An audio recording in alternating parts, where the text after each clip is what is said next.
right-sizing your life so that yourself can have the space that you need to flourish. Even though this is something a lot of people crave and want, is not something I want. It's not something I need anymore. And I truly think I'd be happier with something different.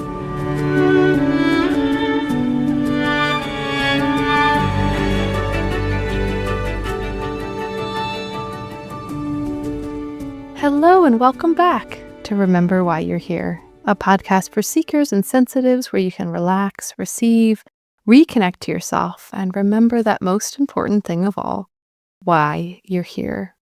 I'm Asia Suler, author, earth intuitive, teacher, and in this episode today, we're going to be talking about something that I've been very passionate about in my life of late, and this is this concept of right-sizing your life. Finding in your life the right container, the right size, the right method of being, finding in your life the right container so that you can be in your fullness. I'm so excited about this episode. I think it's perfect timing. And I think it really, embracing right-sizing your life can change your life. So before we get into it, I want to remind you that if you want to go deeper into remembering why you are here, I would love to see you over on my new Substack space called Remember Why You Are Here. This Substack space is taking the podcast even deeper. It includes essays around these video podcasts. It includes expanded writings, expanded episodes, end of the month monthly recaps on the intuitive reading from that month, as well as personal shares from me, journal entries, poetry, deeper levels of my own self-expression and teaching in the world. And so if you are interested in going deeper into remembering why you are here, I'd love to see you over on the Substack. It's been incredible so far. It's really exceeded my expectations for being a space in which people can really connect, for being more relational, more humane, slower, deeper than I've really been able to access on social media for quite a long time, if I'll be honest. And this space has just really turned into something very special. And most of the things that are in that space are entirely free. So it's entirely free to join that space. And I would just absolutely love to connect deeper with you there. So again, that's Remember Why You're Here, the Substack, or asuler.substack.com. And I'd love to connect with you inside of that space as we all continue to remember why we are here. So let's talk about right-sizing your life, because I promise you this will change your life. So when I say right-sizing, this is not about necessarily making things smaller. It's not even about making things bigger. It's not about less. It's not about more. It's about finding what's right for you. So it's about finding what's right for your soul, for your creative spirit, for your nervous system. What is that just right size for the container of your life? And why I love this term right-sizing your life, I love it because there's no judgment. There's no judgment about whether right-sizing something in your life means making it bigger, whether it means making it smaller. It's about what's right for you. It's about what simply feels better for you in your life. And this phrase came through for me, and I'm trying to repeat it several times in this episode because I think it's important to remember that finding the right container means that you can be in your fullness. I think this is especially true for sensitive people. Finding the right container means that you can be in your fullness, right? So if, for example, if the container of something in our life is too big, we're going to be sort of overstretching ourselves, overstretching our capacity to try to fill it. We're not going to be able to feel the fullness of ourselves. If it's too small, right, we're going to spill right out of that, feel constricted. Finding the right container in your life is about you being in your fullness. I say this because this concept of right-sizing your life, it's really about right-sizing your life in order to expand. So we live in a culture where we often see bigger as better, right? And we want more money, a bigger house, more followers, a nicer car, whatever the things are. And we are very heavily projected upon that this is where satisfaction lies, that this is where achievement lies, that this is where happiness lies. But right sizing is about recognizing that when we find the right container for us, the right size for us, for whatever it is, the money we're making, the house we're living in, the amount of stuff we have, the amount of energy and time we devote to certain relationships, that when we find the right container for us, we can then expand. We have then this capacity to expand in a way we didn't before. And so I just want to say that expansion in this way, it's not about more reach, more space, or even more opportunities. It's about feeling held in our life, about feeling met in the size of our life. Because when we are maintaining oversized containers, a lot of the time when we right size things, we might actually be making them a little smaller, because when we maintain oversized containers, instead of helping us to expand, they flatten us. And you might have noticed this in your life. So, sometimes we can't expand because the container's too small, or sometimes that container is too large and it disperses us. So here's some example. We may not hear all that often, but you have too many followers, you might lose a sense of intimate connection. Too big of a house, that's too much to maintain. You don't have time for a creative practice anymore. You have too many obligations, even when there were things that you were excited about at some point. You stop feeling creative again. You stop having creative space. If you have too much emotional availability for others, you don't have enough emotional availability for your own self, your own experience, your own feelings. Too many options, projects, and choices end up draining us. So bigger is not always better for our own expansion. Sometimes we need to right size. Often our intellect comes in with this concept of right sizing to say, but this is successful, or but I should be grateful, or this is what I wanted, so why aren't I enjoying it now? But often with this process of right sizing, which I'm going to walk you through in this podcast episode, this process of right sizing, the body is saying, I can't fully inhabit this. The body is saying, this requires too much maintenance, or there's no room left for me. So if you feel like you're disappearing inside of what you built, it's time to right size your life. And we see this, right? When we don't have enough containment, often expansion starts to become destabilizing. It's like that expansion doesn't feel like expansion anymore. It feels like I'm trying to manage things that are outside of my control. And this is why our creativity will often come back online after we commit ourselves to right sizing our life, because the energy that was previously spent on maintaining an oversized or ill-fitting structure becomes available again. I'm going to repeat that because I think we need to hear it. The energy that was previously spent maintaining oversized or ill-fitting structures becomes available again. And this creates a kind of coherency for us in our nervous system. This is when it's like our values and our energy and our nervous system are all coming into coherence with one another. And so that way it feels like all of us is moving in the same direction. Like that energy can all move in the same direction, and life stops feeling like something you have to constantly override yourself in order to sustain. So if that feels like you at all, like there's aspects of your life that you're having to give too much, or sustaining it feels too exhausting, then you're in the right place, because you're going to learn about how to right size your life. So I want to give a little example here about right sizing your life. It's a little bit of a silly example, but actually it's perfect. So I've been in this process in so many ways of right sizing my life this year. I think that there's a clarion call in general this year to be doing this for ourselves. A lot of us are being forced to this precipice, but for me, how this all began was deciding to get rid of my king size bed and get a queen instead. Okay, stay with me. So anytime I told people I was thinking about getting rid of my king size bed, they'd be like, are you crazy? Why would you get rid of a king size bed? And I will say, it was a very nice bed. It was not an inexpensive bed. It was a really nice organic bed. I had a really beautiful wooden frame for it. I had invested in all the nice sheets for myself after I was postpartum, so I could really be in that experience and feel held. So not only would I be getting rid of the bed, I'd be getting rid of the bed frame. I'd be, getting rid of these beautiful sheets that would no longer fit my bed. But I kept getting this feeling like I just had to let it go. And then something else would come into my life. I had to downgrade, quote unquote, to this queen size bed. And I kept explaining to people, I'm not downgrading, I'm just right sizing. And there were deeper emotional currents here up for me with this shift. I had gotten that bed before my daughter was born, and the idea that we might sleep in that bed as a family.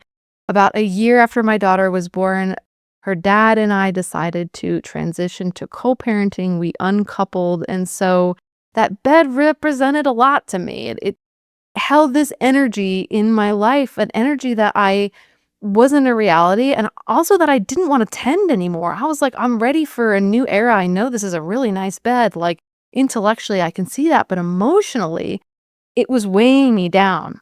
So I got rid of it. I got rid of that bed. I mean, also, I'll be real, I haven't been sleeping in that bed in years. My daughter and I co-sleep now in her room.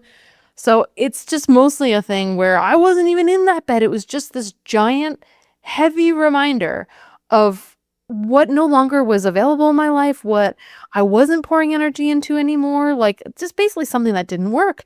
It also, frankly, didn't work in the space. It was always too big for the space. I have a small little bedroom, and I just kind of, decided to do it anyways because of the visions that I had of, what it would look like to be a family, what it would look like to co-sleep, et cetera, et cetera. Best laid plans, right?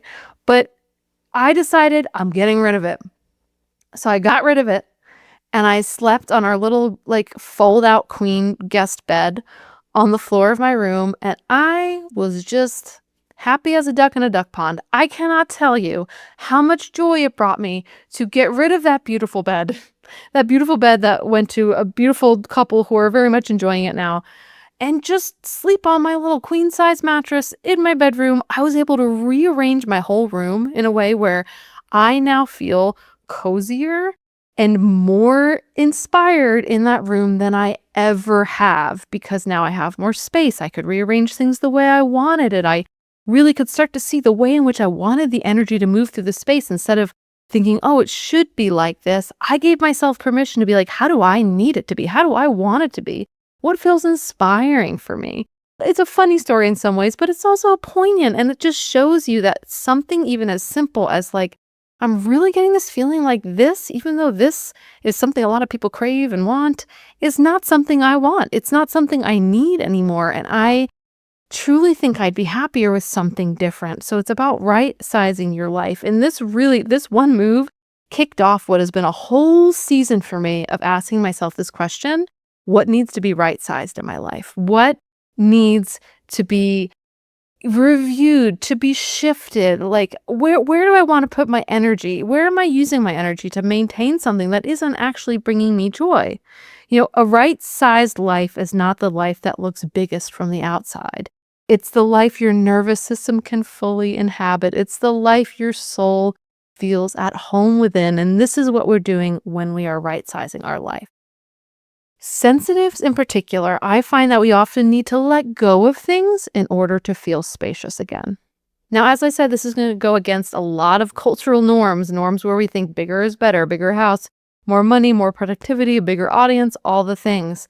But we can feel inside of our body when it's actually too much, when it's too big of a container, it's too much to manage, where our energy is getting dispersed. So what I often find for sensitive people is that right sizing can often mean, going for something that feels cozier, going for something that feels more like you, making the choice to change the container so that you can expand. And this is what ends up happening, is that we right size our life, and only you will know what right sizing means for you and what that's asking of you. But you right size your life, and then your energy can expand again.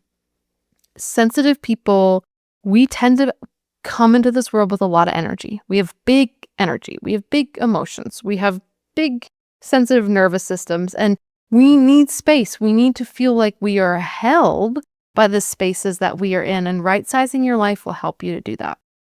So how do you go about right sizing your life? Because I promise you, when you do this, so much magic will happen. I cannot even believe this one move of being like, I'm going to get rid of this bed, how much that has opened up for me in my life.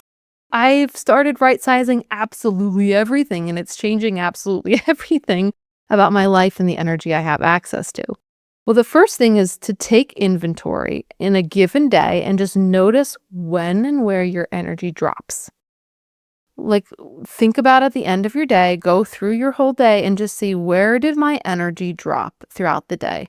Because that dropping energy is a sign that the container is not the right size for you. So I used to notice, for example, after I put my daughter to bed in her room, I didn't want to go in my room.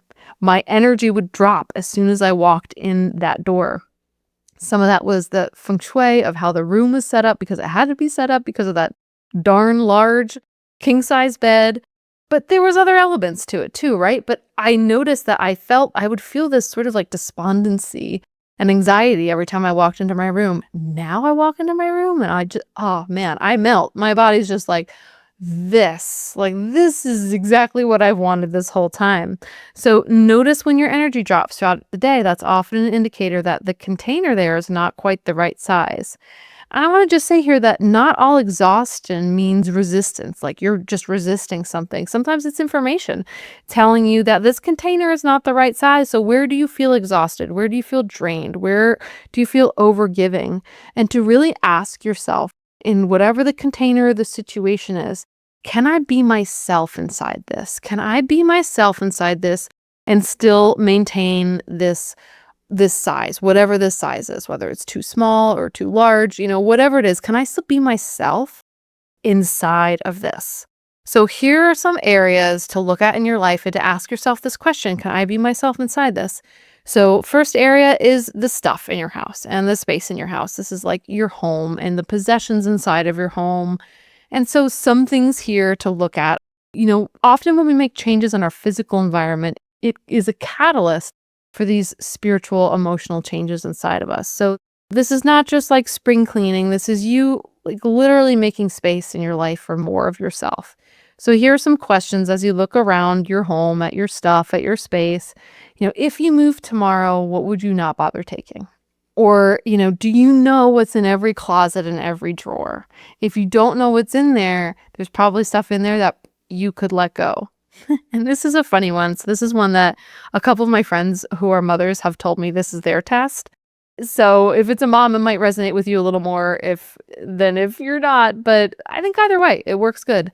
The test is, if this got poop on it, would you keep it?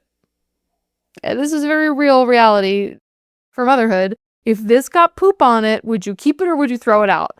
That's a test of whether or not this should still stay in your life. So we know through, all the different, like home and lifestyle influences out there, all the Marie Kondoing, the awareness that when we change our physical surroundings, when we right size our physical existence, it really does open up so much space inside of ourselves. So this is a big place to start. Another place to look at is money. So this is your income, your spending, your what it is that you have to deal with in terms of resources.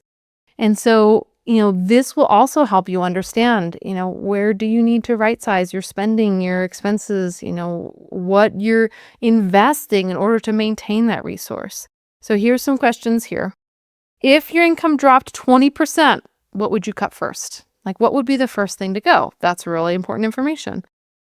Are your biggest expenses in life buying you joy? This is important to think about. And sometimes, we have big expenses that don't feel very joyful. Maybe we have, health expenses that are really immense for us, but we absolutely need to do that. But to ask yourself, outside of those essential things, the big expenses you're making in your life, are they bringing you joy or is it an obligation? And then what do you actually need to have in your life to be sustainable? And I think that this question is really important right now. I think a lot of us are asking this question, as at least here in the States, we are in a recession. I know a lot of my friends are really reckoning with finances, with money, and being like, okay, I have less. And, what does that mean to have less? And there's actually this space in which sometimes going into the place where you have to review, you have to go over things with a fine-tooth comb, you have to be conservative, you have to really do that work of asking yourself, like, what do I actually need? What is actually fulfilling for me? Can really help liberate some of our creativity and help us see, what is really most essential for us in our life. And, what is it that you're having to do to maintain, what you see as a certain income level that is really draining you, that is actually taking more away from you than you would have if you were able to sustain yourself and see that there's sustainability at other levels of being. Okay, the next category here is time. So I'm kind of moving in what I see as like levels of importance specifically for sensitive people. So now we're going into an even deeper level of importance, which is time. So this is scheduling, commitments, your career. And this is like, what are you doing with your time? What are you committing yourself to with your time? And so some questions to ask yourself here are, what would you do if you had 5 more free hours this week? What would you do? If you just were magically like given 5 free hours this week, what would you do with that time? Or, if you look at your calendar from last week, look at what you did last week and how many of those things would you do again? Like if you had the choice, how many of those things would you actively choose to do again? And to ask yourself too, what do you look forward to in life? Like what are the things that you're looking forward to that you're committed to time-wise versus what are the things that you quietly dread? And that term quietly dread was one I wanted to underline in here because I think so many of us sensitives, we make commitments with our time, with our energy that we're quietly dreading. And I have to say that we don't need to be doing that. That actually there's another way to live where we are really only saying yes to, outside of the necessary obligations of our life, saying yes to what really feels good to us, what we really want to do with our time. Your time is precious. It's not infinite. When you're in this body and on this planet, it's finite. And so part of right-sizing your life is recognizing, what do you want to give your time to? What do you want to give your energy to? What is it that's actually important for your own soul's fulfillment and growth, and making the space for that by right-sizing other things. When we say no to other things, we end up opening up pockets of space and time that we need in our life. Especially important this month, as I shared in the intuitive reading for this month, that there's a big creative energy on offer for us this month. The opportunity to really follow our creative impulse, to step into new and deeper layers of authentic self-expression, and asking yourself, like, what do I need to right size in my life so that I can have energy, time, and space for that? And often, part of our brain will come in and be like, well, I can't do that because of this or because of that. And I like to kind of like follow those lines of thoughts until they dead end. Like, you can't do that. Why? And then what? And then what will happen? And then what? And then what? And I keep asking myself that question until often I get to the point of like, well, and then I'd still be me. And then I'd still have this impulse. And then I'd still want to do this thing in life. And I still would feel unfulfilled if I didn't do it. So why don't I just do it? Why don't I just do it? And so ask yourself that question. And then what? If part of your brain is saying, I can't do this because I can't set that time boundary, I can't take my energy or my attention away for that. And then what? Because what you're doing is you are right-sizing your life to fit the shape of your own soul. You are making the container of your life right-sized so that you can fully expand, so that you can reach the kind of fulfillment that you are here to experience. So the deepest layer in here, I'm going to go, I think for sensitives, I think this is the deepest layer, is often relationships. So this goes hand in hand with time. But relationships, social obligations, community, those kinds of commitments, oftentimes these are spaces where we don't even realize that this is not the right shape or form or size for our lives. So to really ask yourself this question, especially as a sensitive and an empath, which relationships leave me feeling energized versus subtly drained? And that subtly part's important. Sometimes it might feel overwhelmingly drained, but subtly drained. Pay attention to that. That's your body communicating to you. Are there any friendships or other relationships that you're maintaining that are out of obligation or history? Do you have an active connection with this person? Does it feel emergent? Is this adding containers to your life where you can expand, where you can be your authentic self? Or is this more a sense of obligation or a shared history that you're showing up for this? And there's no judgment here. And when you right size your life, you're also right sizing the energy that you're putting into your relationships. And when you get that size right, that container right, it's like not only can you expand, the relationships that are really meant to flourish in your life, they will expand as well, including calling in new relationships, people who really can really meet you, can really see you, and will really get a kick out of your authentic self.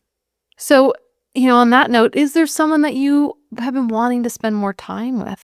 Maybe that someone is you, have you been needing more time for yourself, for your creativity, just for quiet listening?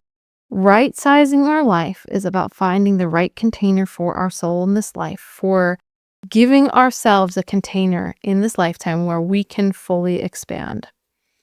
And so I really think energy and time are important. All those things I named are important, but relationships are often a key for us sensitives, because behind a lot of the ways in which we are a lot of the other categories, so behind, for example, money and behind time and behind stuff in our home, are relationships. It's like, what is it that's the unsaid obligation I feel inside of my relationship to my partner or my children or my perceived audience or, this old childhood friend or, the church community that I'm a part of? It's like all of these containers behind them is really a relationship or a series of relationships. And relationships as sensitives, it's both an area where we really profoundly are skilled, and it's also our greatest challenge. It's both. And so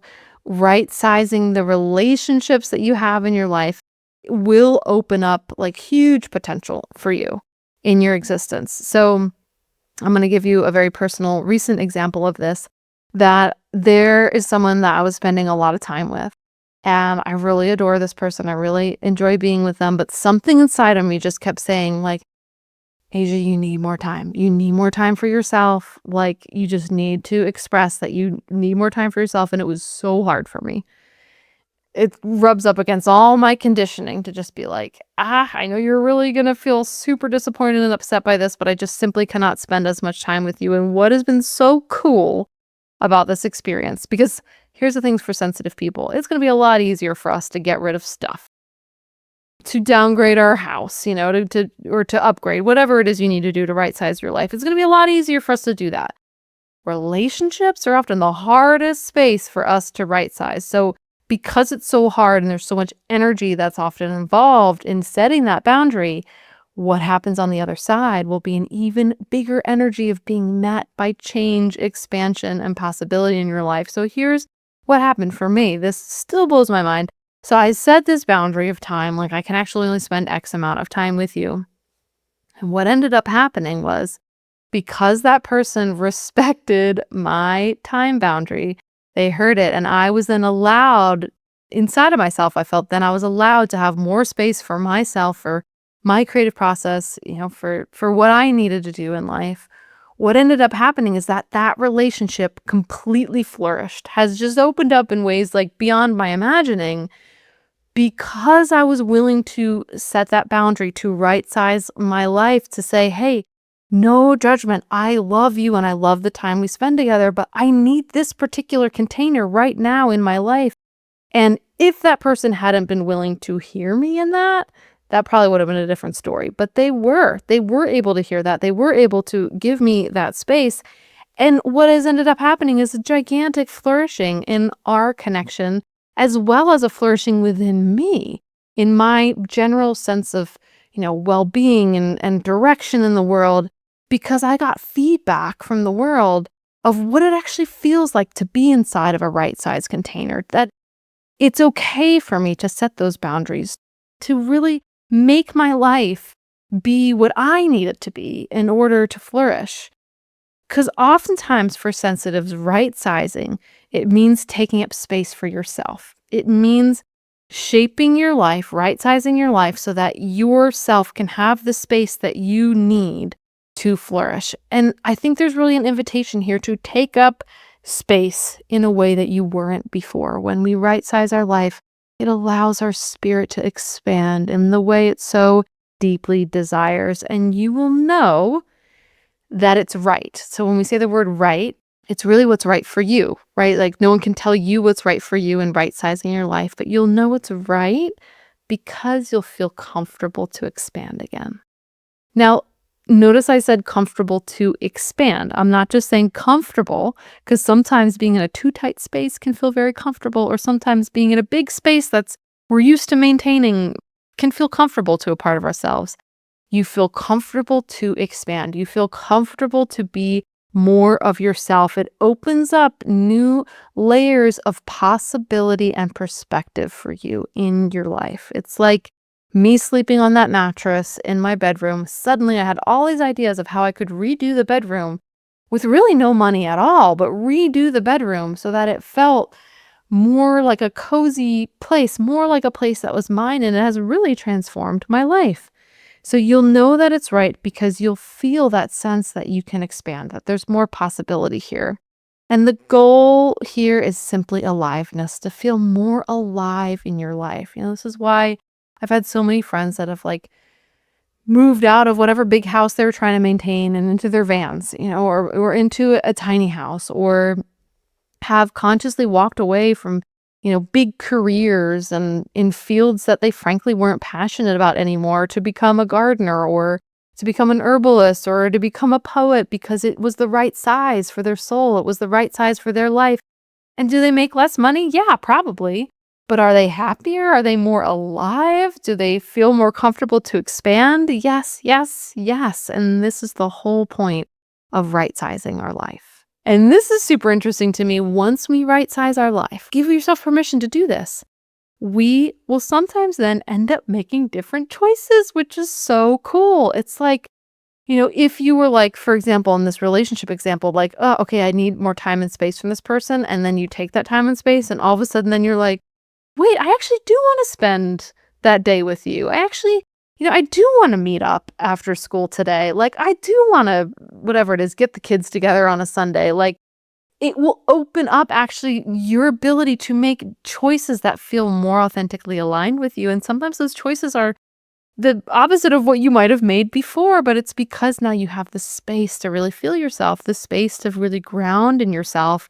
You have the right container in your life for your soul. And so it's this beautiful dance where you get to delight and surprise yourself the more you right-size your life to meet you where you are at now.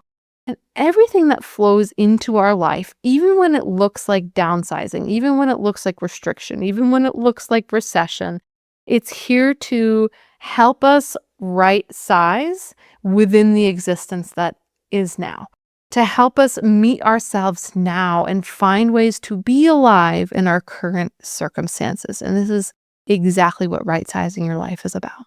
Because the magic of right-sizing is that when you find the right containers for yourself in this lifetime, you connect with the container of your soul, the wider oversoul that is here to hold you, this part of you that is wider than you, that sees the bigger picture, that needs the space to land on this earth and express itself fully. And you connect to that when you are willing to claim a right-sized life for yourself and for your life. So if this is landing for you, if there's something in your life that you feel like this has all been a message coming through me to you to say, yes, do it, right-size that thing, I would love to hear from you. You can leave me a voice message over on my website at AsiaSuler/remember, or you can join me over on the Remember Why You Are Here Substack and leave a message over there on this post or really anywhere. Let me know how this is landing for you, what you're ready to right size in your life.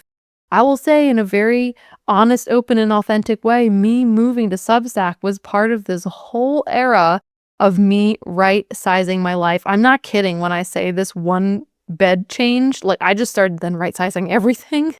And Substack has been a part of that for me. I found that being on Instagram in particular, where I had over 100,000 followers, and that space has been so supportive to me and so essential to me in my growth. But I found that it wasn't the right size for me anymore, that I wasn't able to show up with the fullness of myself, that I felt fragmented when I went on there, that a part of me felt like I was withholding some aspect of myself in my sharing there. And I just, without judgment, without being like, oh, this space is wrong or I'm wrong, because neither one of those things are true, was able to just embrace, this is just not the right size for me in my life. I need to right size.